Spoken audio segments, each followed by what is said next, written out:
వచ్చి చంద్రబాబు నాయుడు గారు జూన్ 7వ తారీఖున ప్రమాణ స్వీకారం చేసి నిన్న సెప్టెంబర్ 20వ తేదీ నాటికి కరెక్ట్గా 100 రోజులు పూర్తయింది.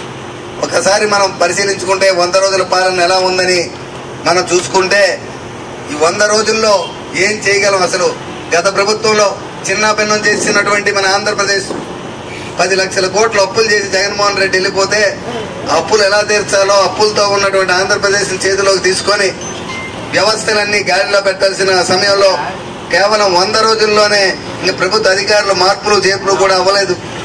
అయినప్పటికీ కూడా ఇచ్చిన మాట ప్రకారం మన ప్రీతం ముఖ్యమంత్రి నారా చంద్రబాబు నాయుడు గారు మనకి ముఖ్యమంత్రిగా ప్రమాణ స్వీకారం చేసిన వెంటనే మనకి పెన్షన్ ఇచ్చిన మాట ప్రకారం పెన్షన్ కార్యక్రమం 3,000 రూపాయల పెన్షన్ ని 1,000 రూపాయలు పెంచి 4,000 రూపాయలు చేశారంటే అది చంద్రబాబు నాయుడు గారి యొక్క మాట నిదర్శనం అని చెప్పి మీ అందరికీ నేను తెలియజేస్తున్నాను.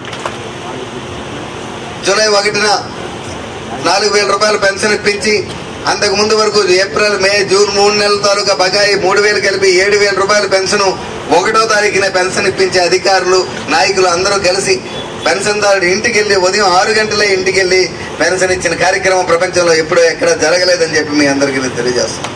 అదేవిధంగా సెప్టెంబర్ 1 ఆదివారం పడింది. ఆదివారం అయితే అధికారులు అందరూ సెలవు రోజు కాబట్టి వాళ్ళు ఇబ్బంది పెట్టడం ఇష్టం లేక ఆగస్టు 31నే మరి ఆ పెన్షన్ కార్యక్రమం ఇప్పించారంటే అది చంద్రబాబు నాయుడు గారి గొప్పతనం. అంతేకాదు పెన్షన్లే కాదు, ప్రభుత్వ ఉద్యోగుల జీతాలు కూడా గత ప్రభుత్వంలో ప్రభుత్వ ఉద్యోగులందరికీ జీతం ఎప్పుడు వస్తుందో తెలియదు. కానీ ఈ రోజు చంద్రబాబు నాయుడు గారు పెన్షన్లు ఇచ్చిన రోజునే ప్రభుత్వ ఉద్యోగులందరికీ కూడా వాళ్ళ అకౌంట్లో జీతాలు పడే విధంగా చర్య తీసుకున్నారని చెప్పి మీ అందరికీ నేను తెలియజేస్తున్నాను. అదేవిధంగా నిరుద్యోగ యువత ఈరోజు చంద్రబాబు నాయుడు గారు మన ఎన్నికల ముందు మాట ఇచ్చారు,